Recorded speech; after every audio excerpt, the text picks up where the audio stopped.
Olá, boa noite nessa sexta-feira, que é o último dia de live, né? Que encerramos essa sequência de lives de aquecimento para a Semana do Fono Paliativista, que se inicia na próxima segunda-feira. Então, se você ainda não se inscreveu, corre que dá tempo, lá no link da bio, se inscreva e entra no grupo do WhatsApp para você receber todas as informações. E lá nessa semana do Fono Paliativista, nós vamos ter mais ainda conteúdo sobre cuidados paliativos, sobre a atuação do fonoaudiólogo dentro dos cuidados paliativos e entender o quanto essa abordagem ela pode ser divisor de águas na nossa prática clínica. E o tema de hoje é um tema também muito especial, que já dá esse gostinho, dá essa entrada nesse assunto que eu tenho certeza que vai fazer sentido para a sua prática clínica. Será que o paciente que eu atendo tem indicação de receber a abordagem dos cuidados paliativos? E por que que essa abordagem, por que saber disso pode ser a virada de chave para que eu tenha mais segurança na condução dos casos desafiadores de disfagia crônica e incurável? Então, nós vamos falar sobre isso nessa live de hoje.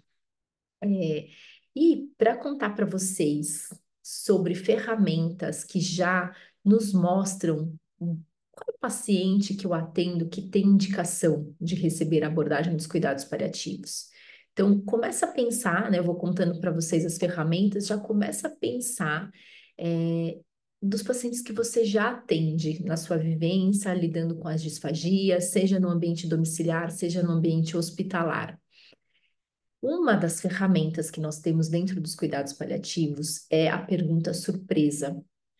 É uma pergunta que a gente faz a pergunta ela se refere ao seguinte: você se surpreenderia se o seu paciente falecesse dentro de um ano?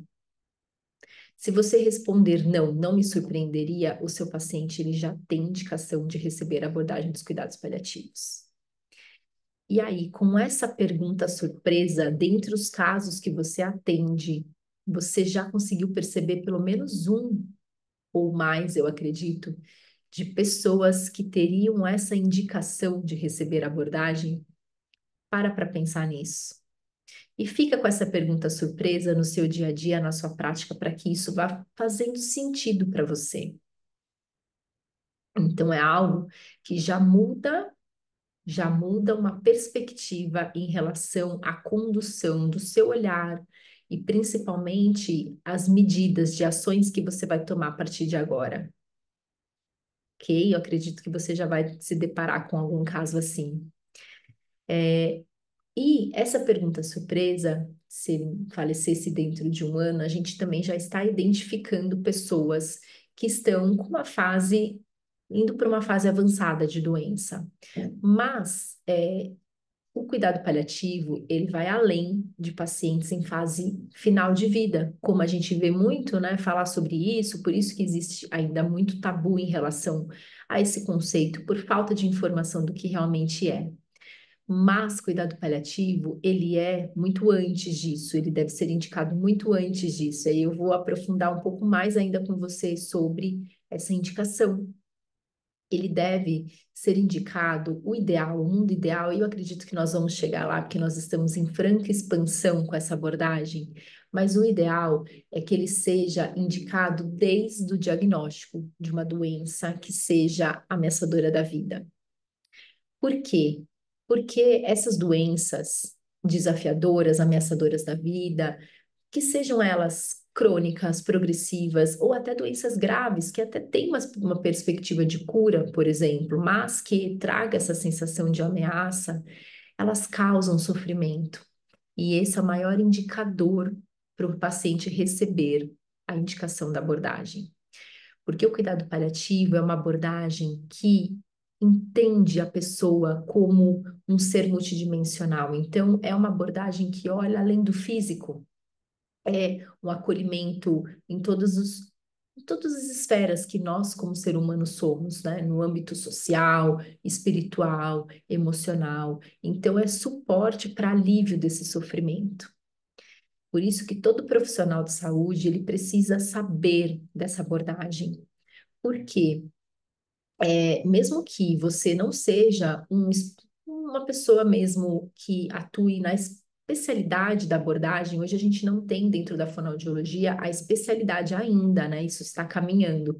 Mas nós temos uma área de atuação, mas nós temos equipes especializadas em cuidados paliativos. E mesmo que você não faça parte de uma equipe especializada, mas se você souber identificar o mínimo sinal de sofrimento para que você possa indicar para uma equipe que vá olhar para esse paciente, você está praticando um atendimento completo, humanizado e que vai dar apoio àquela pessoa em todas as suas necessidades. E isso já é o bastante para que todo profissional de saúde saiba e quebre esses tabus e mitos em relação a essa abordagem.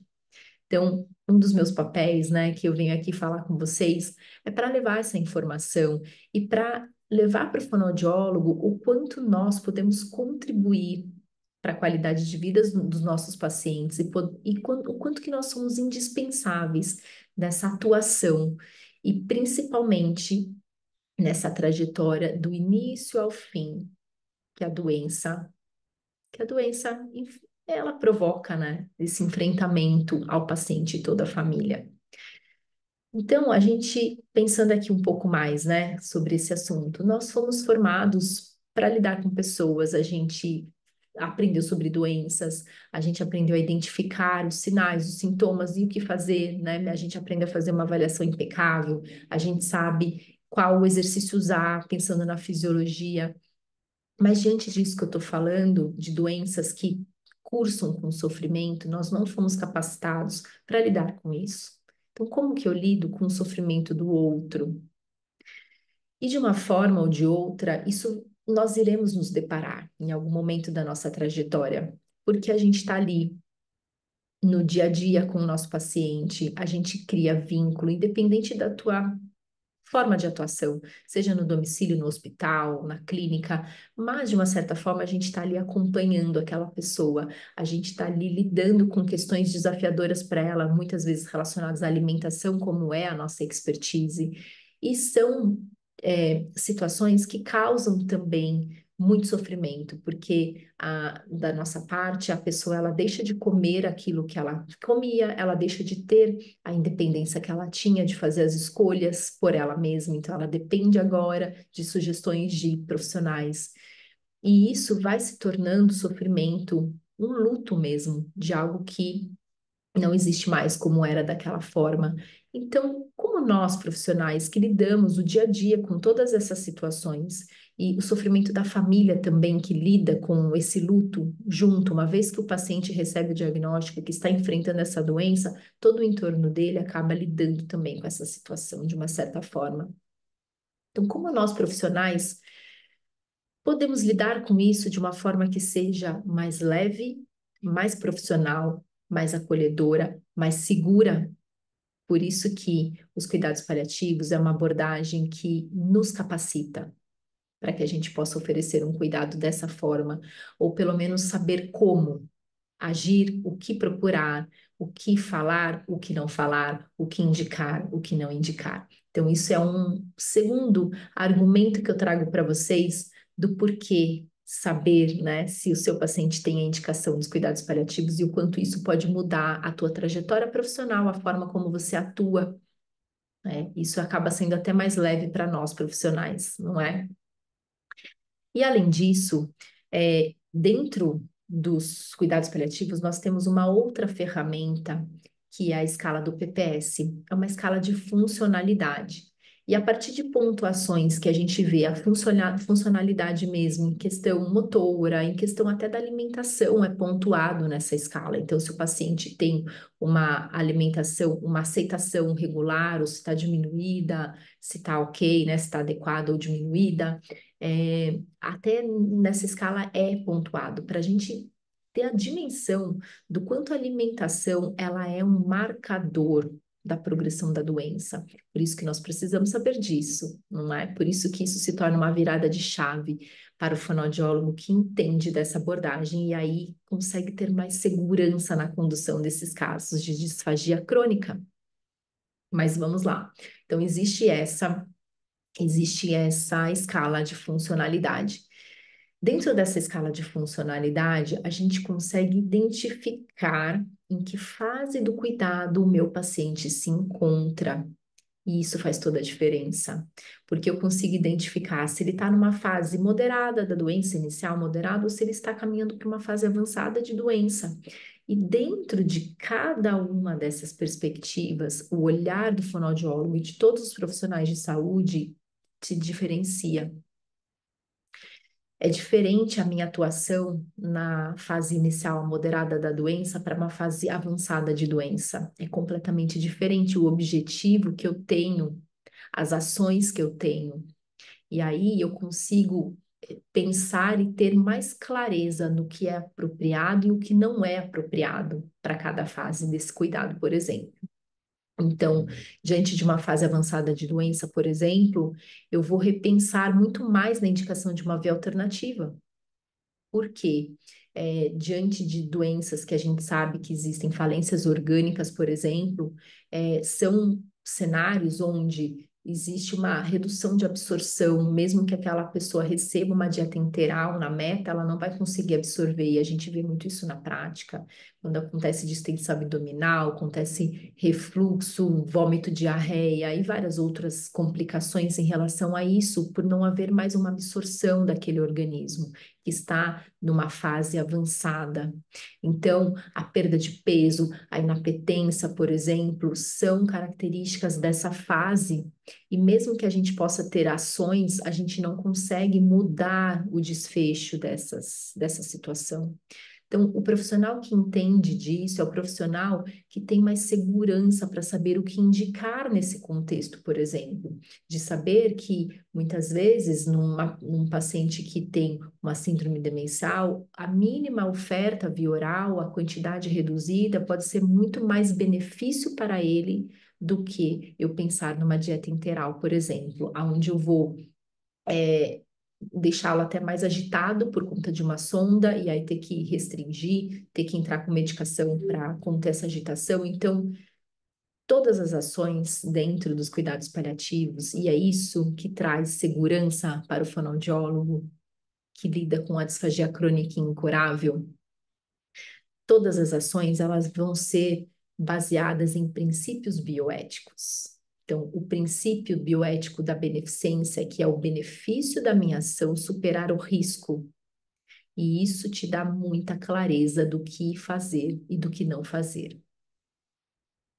Então, diante disso, do que eu estou trazendo para vocês, é algo assim muito complexo e que de fato eu não consigo passar aprofundado numa live, né? Então, a gente, por isso que são várias lives, por isso que a gente tem tantos momentos juntos em vários cenários, né, que eu estou aqui propondo, porque é um conceito amplo e a gente precisa de aprofundamento mesmo, porque às vezes a gente ouve, eu pratico cuidado paliativo, eu sou um profissional humanizado, eu tenho um olhar de compaixão, eu tenho bom senso, mas isso não é o suficiente para uma atuação, porque a gente precisa ter embasamento técnico, o cuidado paliativo é técnica. Então, tudo que eu estou trazendo para vocês faz parte dessa trajetória técnica, né, da abordagem, mas eu acredito que já vai fazendo sentido para você perceber que dentro dos casos que você já atua, já existe pelo menos um paciente que se beneficiaria dessa abordagem. Além disso, eu acredito que já deu assim uma certa inquietação de perceber que, puxa, eu gostaria de ter essa formação, né, como fonoaudiólogo, para que eu tenha essa visão mais clara, para que eu tenha mais segurança nas minhas condutas, nas minhas ações frente a esses pacientes que nos desafiam tanto. Então, aqui, ainda trazendo em relação a saber identificar e ainda desmistificando que o cuidado paliativo não é só para a fase de terminalidade, como eu estava dizendo lá no começo, quando a gente tem essa visão desde o diagnóstico, então, se eu estou atendendo um paciente que eu sei do que vem pela frente, eu estou atendendo um caso de Alzheimer, por exemplo, em que o paciente ainda está funcional, ainda ele está ali, né, numa fase moderada de doença. Mas que eu sei da trajetória da doença, que eu sei a correlação disso com a alimentação, porque a gente entende de doença, a gente entende do prognóstico, não é verdade? Então, se eu já sei disso, eu tenho uma grande oportunidade aí pela frente. O que é ser agente na autonomia, na preservação da autonomia do meu paciente. Mesmo que ele esteja já com o cognitivo alterado e que ele não possa mais me dar essas respostas, eu consigo ter momentos de coletar informações com todo o entorno dele, com família, com cuidadores, e até conhecer um pouco mais sobre esse paciente em momentos que ele tem essa troca, né? Às vezes a gente atende pessoas que têm esse diagnóstico, mas que conversa com você, que verbaliza, né? Que dá uma opinião e que você lida ali com jeito, e a gente, principalmente quando a gente tem esse vínculo de ir na casa, a gente conhece o contexto, a gente sabe da história da pessoa, a gente consegue ir montando esse quebra-cabeça, né? E o que que isso tem de impacto? É de tanta preciosidade, é de tanta riqueza esse dado, e às vezes a gente não tem nem noção da riqueza que a gente tem nas mãos, que é essa oportunidade. Porque uma vez que a gente conhece aquela pessoa, a história de vida daquela pessoa, de que a gente tem esse vínculo com ela, vínculo com a família, a gente prioriza a manutenção da autonomia daquela pessoa, que é um outro princípio bioético. E quando a gente enxerga dessa forma, a gente enxerga a pessoa como centro do cuidado. A gente entende que a família e todo o seu entorno é uma unidade de cuidado junto ao paciente. Por isso que o paliativista, ele tem uma relação com a família diferenciada. Ele entende que o atendimento não é só para o paciente, eu preciso também estender essa intervenção a todos os envolvidos.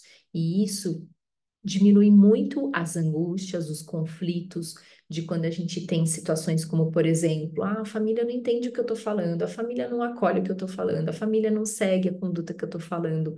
Mas como você está se relacionando com essa família? Como que é esse estender da sua intervenção com a família? E isso muda muita coisa.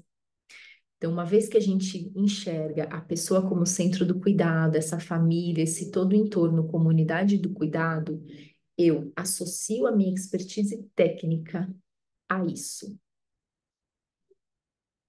É como se a gente se colocasse à disposição, né? Como eu posso ser útil nesse cenário, porque é um atendimento extremamente singular. Mesmo que você atenda duas pessoas com o mesmo diagnóstico, com situações muito parecidas, sempre será um atendimento singular. Então, o paciente como centro e a tua expertise técnica atuando ali do que é aquele universo, né? Singular. E como que eu sei qual é a linha tênue ali? Porque às vezes as expectativas também do paciente, da família, estão de uma forma que eu, de uma forma honesta, sei que eu não vou alcançar. Então, como que eu sei, né? Eu faço todos os desejos do paciente, que eu estou respeitando as vontades dele.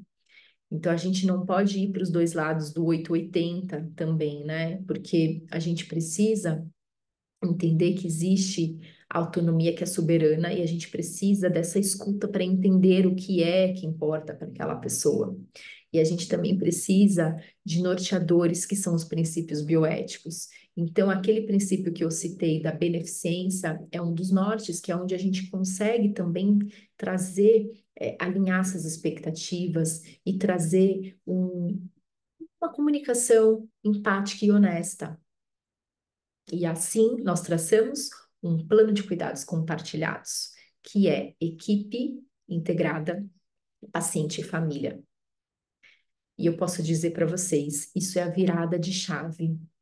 É algo que promove uma diferença, é algo assim, um marco. O antes, o profissional que não praticava isso antes, para o profissional que agora sabe como praticar isso.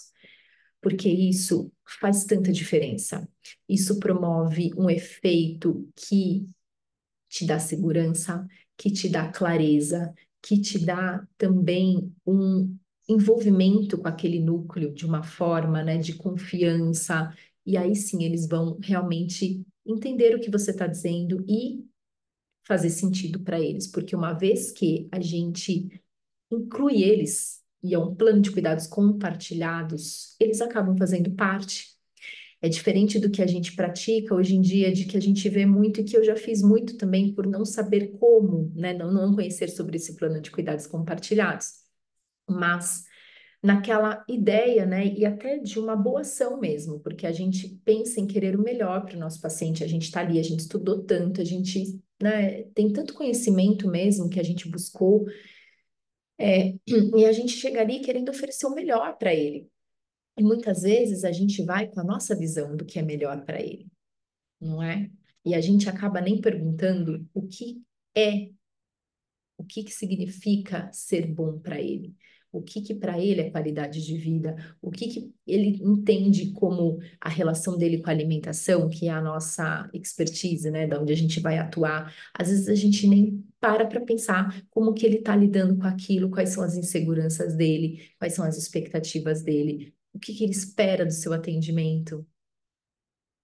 E quando a gente consegue incluir eles e entender que ele é o centro do cuidado e a tua expertise, ela vai unir isso, é algo que você também muda completamente a sua forma de atuação. Então, nenhum atendimento é igual ao outro. E isso é desafiador, claro que é, porque cada universo você vai ter um desafio. Mas, de uma certa forma, você sabe como construir, porque isso também é técnica. E essa construção, que também não é num primeiro atendimento, não é numa avaliação, por exemplo, essa construção, ela também te dá mais tranquilidade, porque é uma decisão compartilhada e principalmente, uma ação, né, independente do cenário, que são várias ações que nós temos, do que é apropriado para a fase do cuidado que meu paciente se encontra, de acordo com o que faz sentido, respeitando a autonomia dele. E aí você consegue, independente da fase do cuidado, quando você sabe do que é apropriado, você tem clareza nessa condução. Então, trazendo aqui algo mais prático para que faça sentido isso para você, aquele senhor que você atende, que está com uma dificuldade de deglutição, por exemplo, uma disfagia grave, que chega para você, e aí parece que todos os cenários são parecidos, né? Porque você pensa, idade avançada, uma síndrome demencial e às vezes até mais de uma doença associada, uma doença que cursa com uma piora da disfagia e a gente sabe que é progressiva nessas situações. Então parece que é óbvio, né, que eu vou ter a mesma conduta para todo mundo. E aí você consegue destrinchar isso, né? Você consegue olhar de uma forma mais ampla. Quem é esse senhor? Quem ele é? Ele não é um paciente. Quem é essa pessoa? Qual a relação dele com a comida? Em que fase do cuidado ele está? Então, não é porque ele tem um Alzheimer, por exemplo, que eu já vou ter uma ação de conduta para todos os meus casos. Eu sei que tem Alzheimer, só porque está engasgando. Mas ele está engasgando, ele está com uma disfagia mais avançada por algo pontual, por uma infecção que tende a reverter, ou é o avanço da própria doença? São perguntas, são olhares, né, uma forma ampla que vai te dar muito mais clareza de como conduzir. E é isso que o fonoaudiólogo paliativista ele tem na sua ação. Então, aqui nessa live de hoje, o que eu quis trazer para você primeiro é identificar, será que o paciente que eu já atendo, ele tem indicação da abordagem? E aí isso já vai te trazer mais sensibilidade, porque uma conduta que você tomaria de uma forma mais automática, você vai pensar muitas vezes antes de tomá-la e pensar em outros caminhos. Como poderíamos pensar, né, num caminho do meio, que não seja o radical, né? Tanto no sentido de, ah, suspende totalmente a dieta dele ou deixa ele comer o que ele quiser porque ele está nessa indicação da abordagem dos cuidados paliativos. Nós não temos, né, não é esse o caminho. O papel do fonoaudiólogo é traçar esse caminho do meio, essa construção para que a gente consiga identificar como que nós podemos minimizar os danos em relação a isso, quando existe essa indicação que eu estou dizendo para você.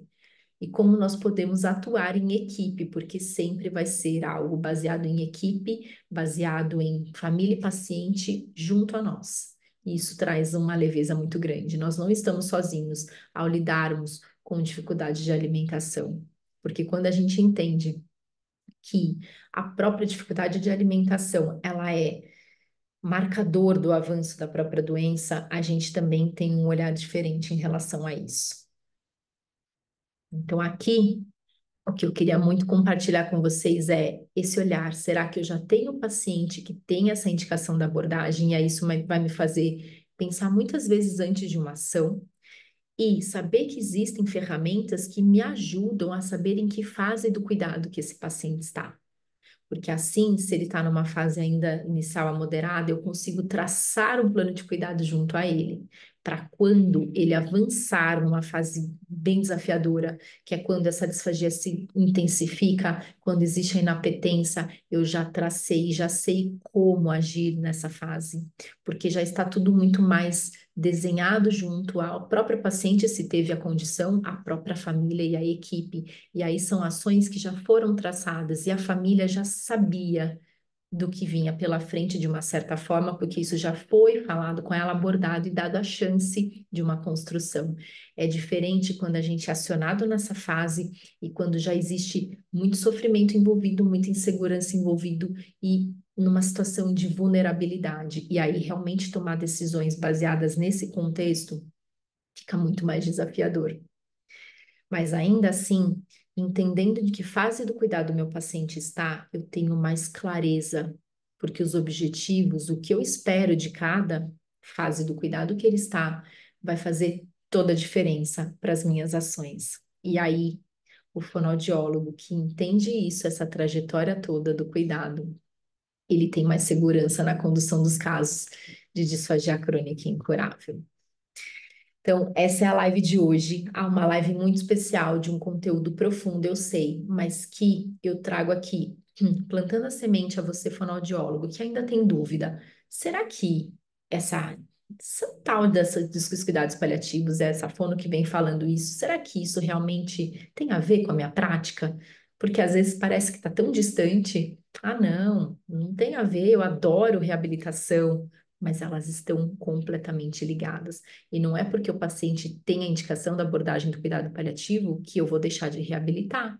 Eu posso usar estratégias, sim, dentro desse olhar de reabilitação, que é a fase modificadora da doença.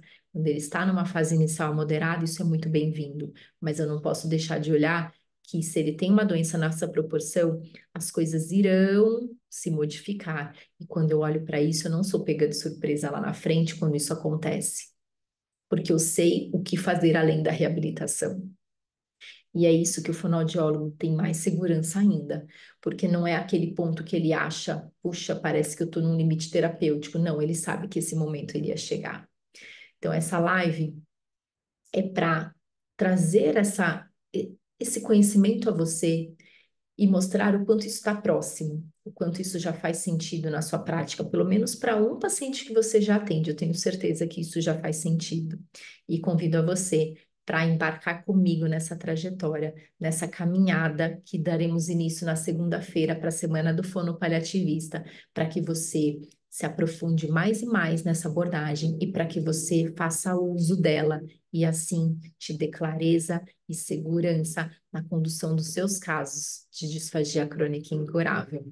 Foi um prazer enorme estar aqui com vocês hoje. E para quem ainda não se inscreveu nessa semana do Fono Paliativista, ainda dá tempo, clica lá no link da bio e se inscreva, entre no grupo do WhatsApp para receber todas as informações. E eu te espero segunda-feira. Um beijo, muito obrigada para quem esteve aqui comigo.